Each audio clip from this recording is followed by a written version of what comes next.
10 and the remaining digits are same. For example, 27 into 23. 27 into 23. Okay. Sum of 1 plus digits 7 plus 3 10 and the remaining digits means 10 plus digits are same. Okay. 2 2. Right? Successor of 2. Successor of 2 equal to 3. So multiply with the successor. 2 3s are 6, 7 3s are 21. That's it. Second one, 94 into 96. 94 into 96.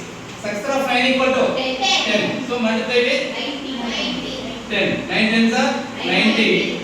6 4 6 are 24. 82 into 88. 82 into 88. Multiply with successor. 8 9s are 72. 8 2s are 16. 45 into 45.